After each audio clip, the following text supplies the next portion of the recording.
আসসালামু আলাইকুম রহমতুল্লাহ। অষ্টম শ্রেণীর শিক্ষার্থীরা, আশা করি সকলে ভালো রয়েছে। অনলাইন ক্লাসে তোমাদের স্বাগত জানাচ্ছি। তো আজকে তোমাদেরকে আমি যে বিষয়টা নিয়ে ক্লাস নিব, ইংলিশ সেকেন্ড পেপার, ন্যারেশন বা স্পিচ। এই ন্যারেশন শব্দের অর্থটা কি? আমাদের প্রথম বেসিক ক্লাস ন্যারেশন নিয়ে। ন্যারেশন শব্দের বাংলা অর্থ হচ্ছে বর্ণনা বা উক্তি। তাহলে ন্যারেশন শব্দের অর্থ হচ্ছে বর্ণনা করা কোনো জিনিস বা কোনো উক্তি বলা। এই ন্যারেশন একটা সিনোনিম হচ্ছে স্পিচ, মানে বলা বা উক্তি। তাই আমরা ন্যারেশনকে আবার স্পিচও বলতে পারি। দেখো, আমি তোমাদেরকে ন্যারেশন একদম বোঝানোর জন্য যে আমরা আসলে ন্যারেশন নিয়ে কি কাজ আমাদের, এখানে দুইটা বাক্য আমি লিখেছি। দুইটা বাক্য খুব মনোযোগ দিয়ে দেখবা। আসাদ সেড, আসাদ বলল, আই এম বিজি নাও। দেখো, প্রথম যে বাক্যটা আছে, মনে করো তুমি আইসা বলতেছো, ধরো আমি বলতেছি আসাদ বলল আমি এখন ব্যস্ত। অর্থাৎ আসাদ আমাকে বলেছে যে আমি এখন ব্যস্ত। এই কথাটা এসে বলতেছে যে আসাদে বলেছে আমি এখন ব্যস্ত। যেমন অনেক সময় ছোট বাচ্চাদের ক্ষেত্রে যে ঘটনাটা ঘটে, বাসায় মনে করো তার বাবাকে একজন লোক খুঁজতে আসছে, বলতেছে যে তার বাবা বাচ্চারা বলতেছে গিয়া বল আমি বাসায় নাই। তখন বাচ্চা গিয়া বলতেছে আব্বু বলেছে আব্বু বাসায় নাই। তখন লোকটা বুঝে ফেললো যে তার বাবা ছোট বাচ্চাকে দিয়ে মিথ্যা কথা বলে এসেছে। তার মানে তুমি বুঝতে পারলা যে কারো কথা তুমি যখন হুবহু তার মতো বলে দাও, তখন সরাসরি বলছো, এটাকে বলা হয় ডিরেক্ট ন্যারেশন। অর্থাৎ সরাসরি যখন তুমি বলছো, এটাকে আমরা বলি ডিরেক্ট ন্যারেশন। দ্বিতীয় যে বিষয়টা দেখো, এই বাক্যটাকে আসাদ সেড দ্যাট, লক্ষ্য করবা হি ওয়াজ বিজি দেন। অর্থ কি? আসাদ বলল যে সে তখন ব্যস্ত ছিল। মানে আমি এসে বলতেছি আসাদ বলল যে সে তখন ব্যস্ত ছিল। দেখো, এখানে আমি এটা আমার মতো করে বলছি। আসাদ বলছিল আমি এখন ব্যস্ত, আর আমি বলতেছি আসাদ বলল যে সে তখন ব্যস্ত ছিল। আমি আমার মতো করে, অর্থাৎ আমি বক্তা, যে কথা বলে সে হচ্ছে বক্তা। আমি বক্তা আয়সা আসাদের কথাটাকে, আসাদ বলছিল আমি এখন ব্যস্ত, ঘুরায় বলছি সে তখন ব্যস্ত ছিল। দেখো, একটু পাল্টায় দিচ্ছি। তাহলে এটাকে বলা ইনডিরেক্ট ন্যারেশন, সরাসরি উক্তি। আর এটা হচ্ছে তুমি নিজে একটু ঘোরায় বলছো। তাহলে এটা হচ্ছে ডিরেক্ট ন্যারেশন, এটা হচ্ছে ইনডিরেক্ট ন্যারেশন। তোমার যে কাজটা হবে ন্যারেশনের মধ্যে, এরকম বক্তা যে কথাটা বলছিল তাকে ঘুরায় বলা, অর্থাৎ তোমার কাজটা হবে এই কাজটা করা। অর্থাৎ আসাদ যে কথাটা বলছে, আসাদ সে, লক্ষ্য করে এখানে ইনভার্টেড কমা ছিল। আসাদের কথাটা তুমি হুবহু বলেছ, তাই এখানে ইনভার্টেড কমা দিয়ে আসাদের কথাটা তুমি একসাথে করে বলছো। আর যখন আসাদের কথাটা তুমি চেঞ্জ করেছো, দেখো ইনভার্টেড কমার পরিবর্তে দ্যাট বসাইছো, আই এর পরিবর্তে হি। দেখো অনেকগুলা পরিবর্তন তুমি এখানে করেছো। তাহলে এই যে পরিবর্তনটা করেছো, এটা নিয়ে আমাদের কাজ। অর্থাৎ ডিরেক্ট ন্যারেশনকে কিভাবে তুমি ইনডাইরেক্ট ন্যারেশনে পরিণত করবা, এটা আজকে আমাদের কাজ। তাহলে ন্যারেশন দুই প্রকার, একটা হচ্ছে ডিরেক্ট ন্যারেশন আর একটা হচ্ছে ইনডিরেক্ট ন্যারেশন।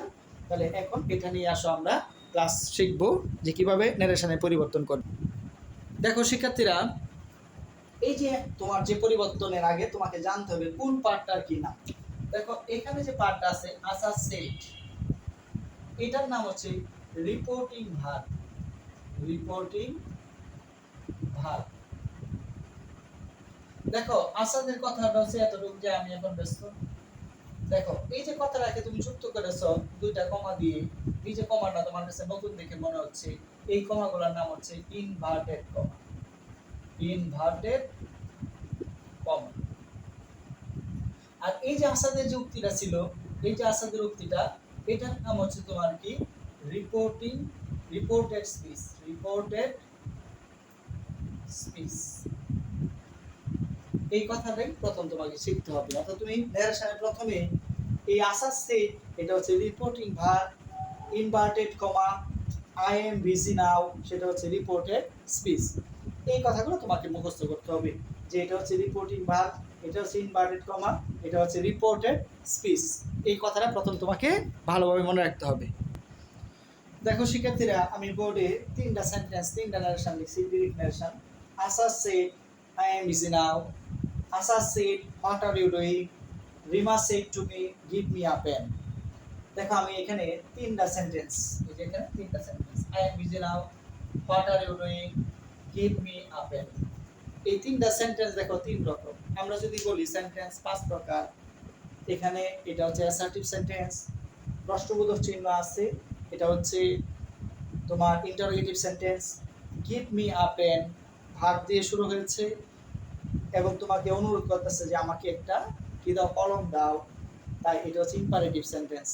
দেখো তিনটা সেন্টেন্স, আমরা জানি আরো দুইটা আছে, দুইটা আমি লিখি নাই, অপটেটিভ আছে আর এক্সক্লেমেটরি বাকি রয়েছে, আমরা এগুলো আস্তে আস্তে পড়বো। আমার উদ্দেশ্য হচ্ছে দেখো এখানে তিন ধরনের সেন্টেন্স, যদিও 5 ধরনের সেন্টেন্স থাকবে, এই সেন্টেন্সের প্রকারভেদের উপরে ন্যারেশনের নিয়মের কি হবে, পরিবর্তন হবে। মনে রাখবা যে সেন্টেন্স 5 প্রকার, 5 প্রকার সেন্টেন্সের জন্য তোমার ইনভার্টেড কমার পরিবর্তনে কি বসবে এটা আমরা জানবো। দ্বিতীয় কথা হচ্ছে আমরা আস্তে আস্তে জানবো, কিন্তু এই যে 5 প্রকার সেন্টেন্স আছে, প্রত্যেকটা সেন্টেন্সের জন্যই একটা বেসিক, অর্থাৎ সবার জন্য একই ধরনের একটা নিয়ম আছে, অর্থাৎ বেসিক। প্রথম যে ফাউন্ডেশন নিয়মটা তোমাকে পড়তে হবে, এই ফাউন্ডেশন নিয়মটা 5 প্রকার সেন্টেন্সের মধ্যে কাজে লাগবে, কথা ভালো মনে রাখবা।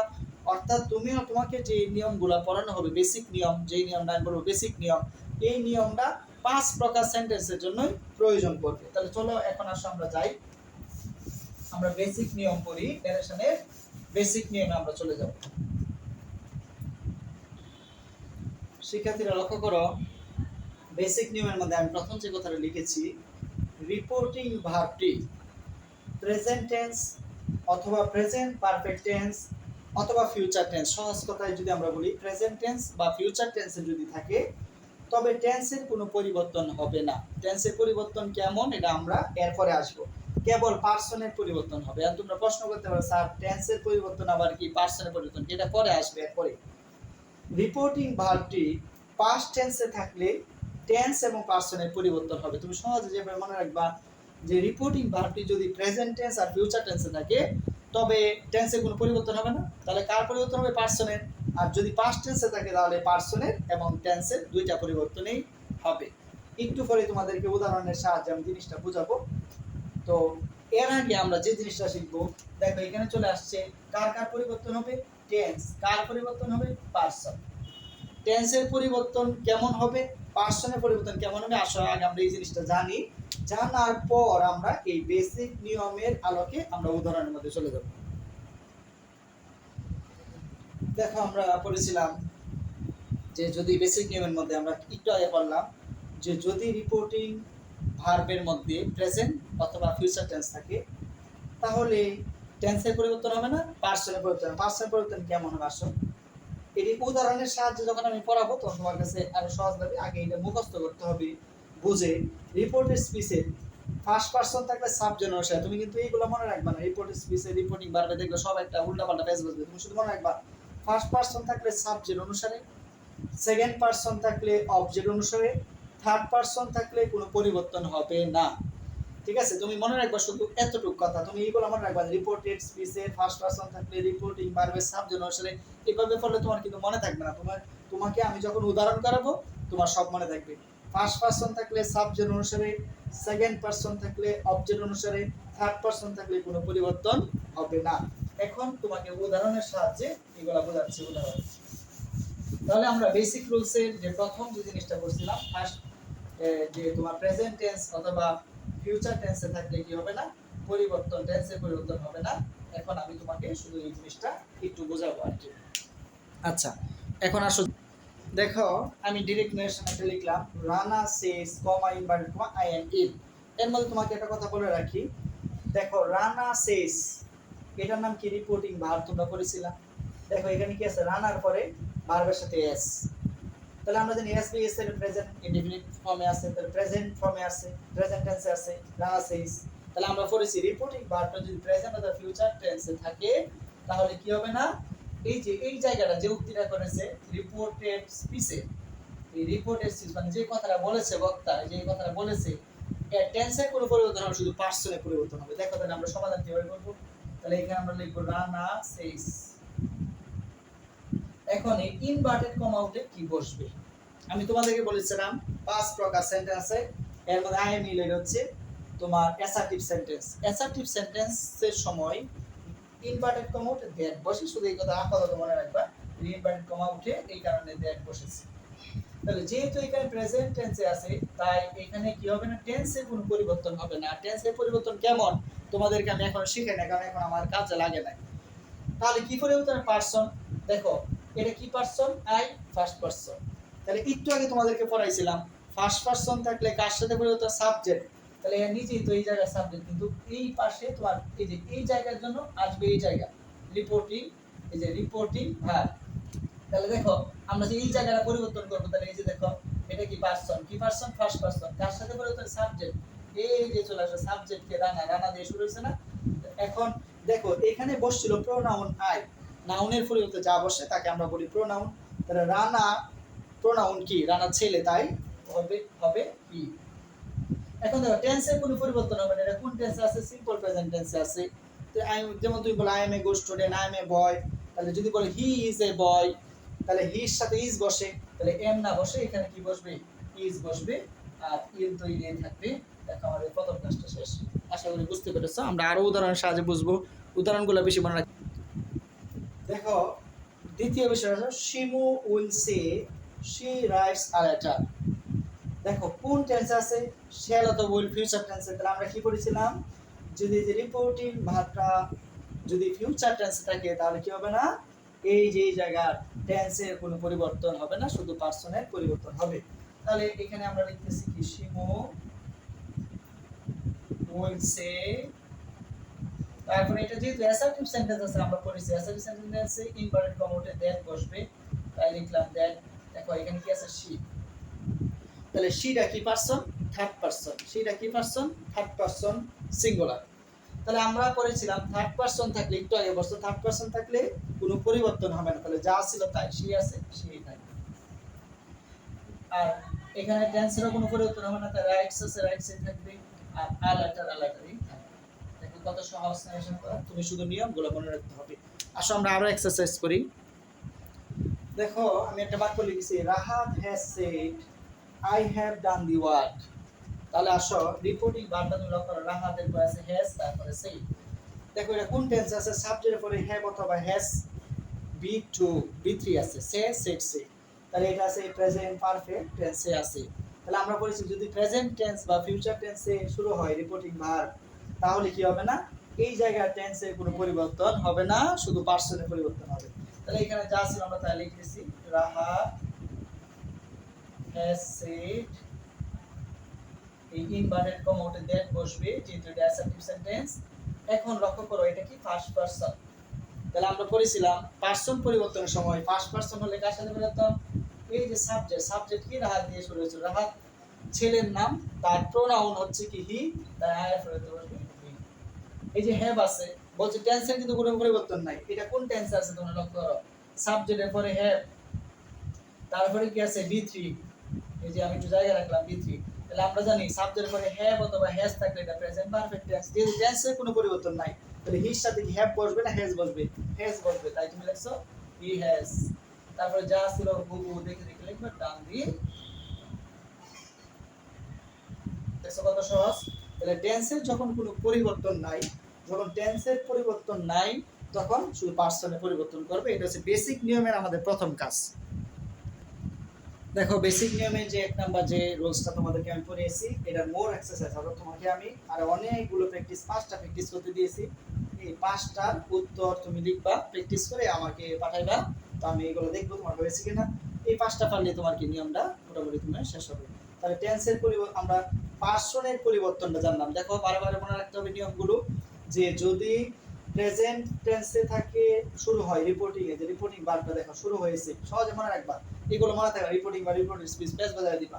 এই যে শুরু হয়েছে, কি দিয়ে শুরু হয়েছে রিপোর্টিং ভার্ব, এই যে তোমার দেওয়া প্রেজেন্ট টেন্স দিয়ে, প্রেজেন্ট পারফেক্ট টেন্স দিয়ে, প্রেজেন্ট টেন্স দিয়ে, ফিউচার টেন্স দিয়ে, তাহলে কি হবে না, টেন্সের পরিবর্তন হবে না, শুধু পার্সনের পরিবর্তন হবে। এখন আমরা বেসিক নিয়মে দ্বিতীয়টাতে চলে যাব, যে টেন্সের পরিবর্তন হলে কেমন হবে এটা এখন আমরা শিখব। শিক্ষার্থীরা এখন আমরা এদের সামনে বেসিক নিয়মে টেন্সের পরিবর্তনটা আমরা জানবো, যে কেমন নিম্নরূপ পরিবর্তন। তোমরা মুখস্থ করবে একদম সিম্পল ভাবে, সহজ ভাবে। তোমরা করেছো টেন্স হচ্ছে 12টি, 4টা প্রেজেন্ট, 4টা পাস্ট, 4টা future. Present indefinite, present continuous, present perfect, present perfect continuous. পাস্টের সময় past indefinite, past continuous, past perfect, past perfect continuous. একদম সহজ। প্রেজেন্ট ইনডিফিনিট থাকলে পাস্ট, মানে প্রেজেন্ট থাকলে পাস্ট হয়ে যাবে। প্রেজেন্ট কন্টিনিউয়াস থাকলে পাস্ট কন্টিনিউয়াস, প্রেজেন্ট পারফেক্ট থাকলে past perfect, present perfect continuous থাকলে পাস্ট পারফেক্ট কন্টিনিউয়াস। এখন টেন্সগুলো তোমাকে চিনতে হবে। আমরা জানি প্রেজেন্ট ইনডিফিনিট টেন্সের মধ্যে কি থাকে, সাবজেক্ট প্লাস বি1, কি থাকে, সাবজেক্ট প্লাস বি1। তাহলে এখানে কি হয়ে যাবে, সাবজেক্ট প্লাস বি2 হয়ে যাবে। অর্থাৎ কোন ন্যারেশনের মধ্যে যদি প্লে থাকে তাহলে হয়ে যাবে প্লেট, ইটি যোগ। এই জন্য দেখো ন্যারেশন তুমি সবচেয়ে বেশি পারবা যে স্টুডেন্টরা বি1 বি2 বি3 পারে না, পারসন পারে না, টেন্স পারে না, সে ন্যারেশন কখনোই পারবে না, সেন্টেন্স ধরতে পারে না। তাহলে ন্যারেশন পারার জন্য তোমাকে জানতে হবে পারসন কত প্রকার ও কি কি, টেন্সের গঠনগুলো, তারপরে জানতে হবে সেন্টেন্স 5 প্রকার, চিনতে হবে অ্যাসার্টিভ কোনটা, ইম্পারেটিভ কোনটা, তারপরে ন্যারেশনের নিয়ম শিখতে হবে।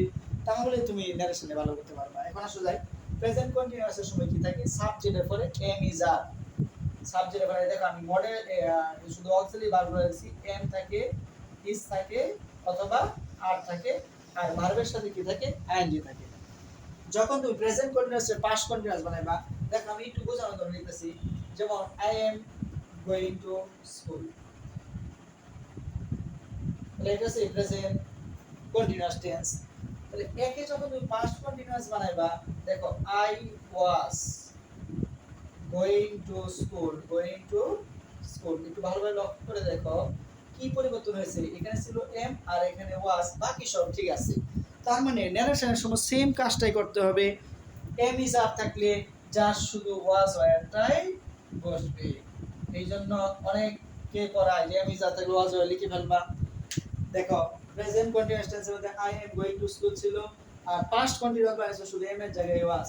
তাই ন্যারেশন করার সময় যখন এম ইজ আর থাকবে, তুমি জাস্ট শুধু ওয়াজ ওয়্যার লিখবা, তোমার ন্যারেশন হয়ে গেছে। কথাটা আরেকটু ভালোভাবে বোঝার চেষ্টা করো, এটা গেল একটা বিষয়। দেখো অনেক সময় আমরা প্রেজেন্ট সিম্পল প্রেজেন্ট টেন্স বা প্রেজেন্ট ইনডিফিনিটের সময় তোমরা বলো যে আই এম আ বয়, আমি হই একজন বালক।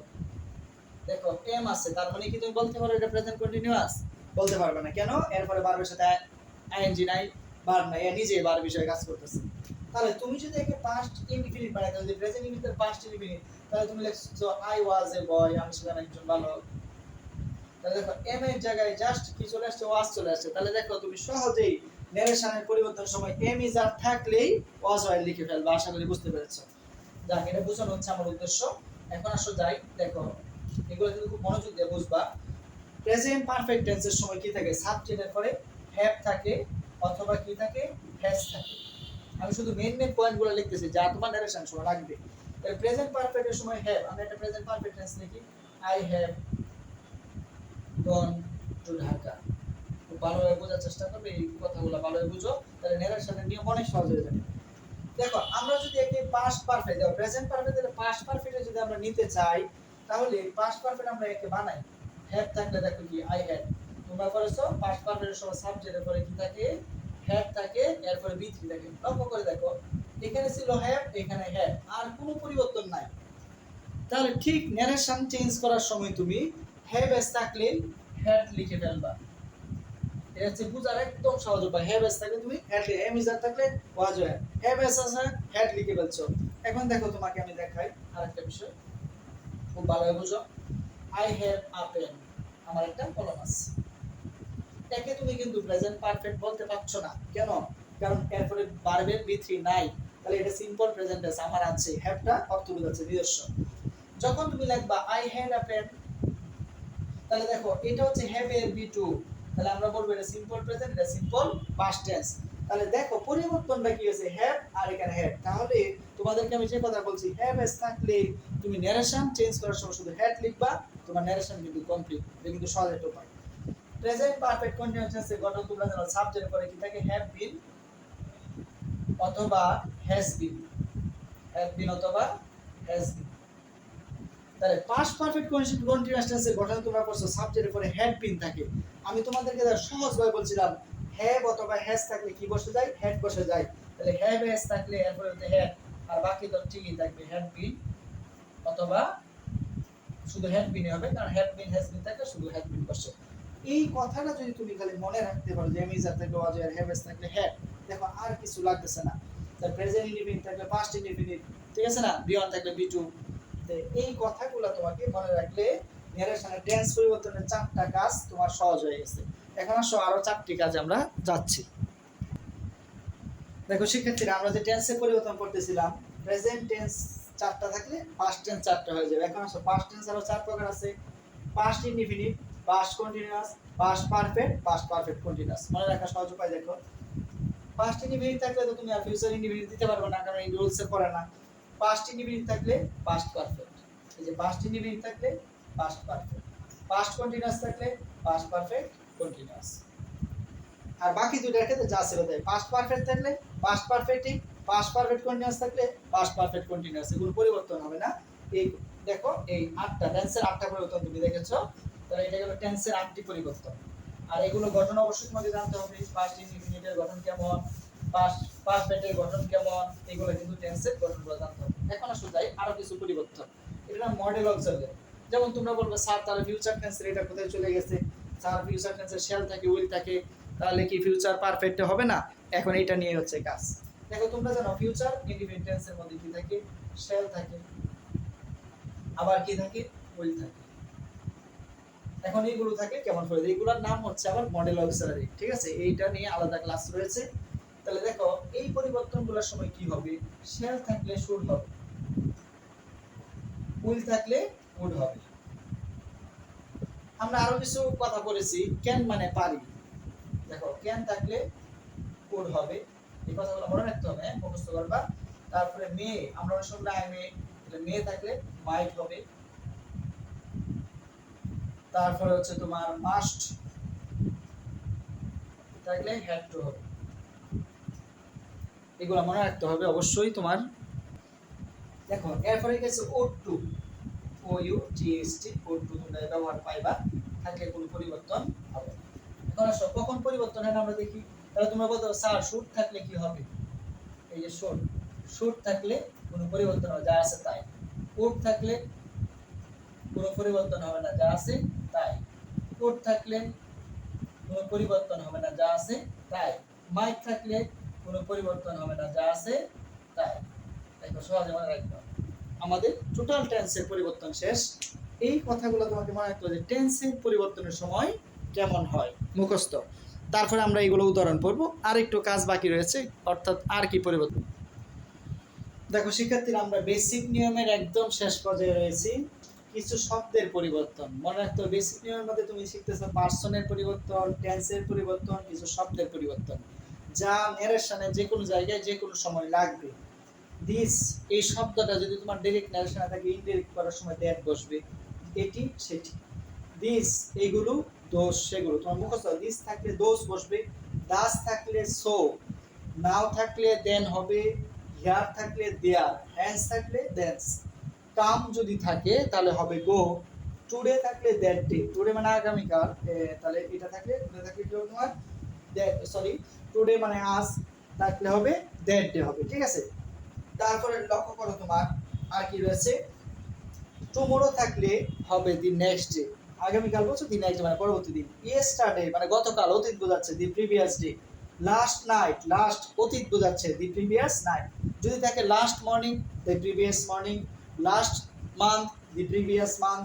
স্যার শব্দটা যদি উল্লেখ থাকে তাহলে রেসপেক্টফুলি বসবে। এই কথাগুলি খুব সুন্দরভাবে মুখস্থ করবে। এইগুলো হচ্ছে আমাদের ন্যারেশনের বেসিক নিয়ম। একদম ন্যারেশনে অ্যাসার্টিভ থেকে তোমার এক্সক্লেমেটরি যত সেন্টেন্স আছে, এই সেন্টেন্সগুলোর মধ্যে যদি এইগুলা থাকে, এইগুলা বারবার পরিবর্তন, টেন্সের পরিবর্তন, পার্সনের পরিবর্তন, কিছু শব্দের পরিবর্তন। এটা হচ্ছে তোমাদেরকে নিয়ে আমার ন্যারেশনের প্রথম ক্লাস।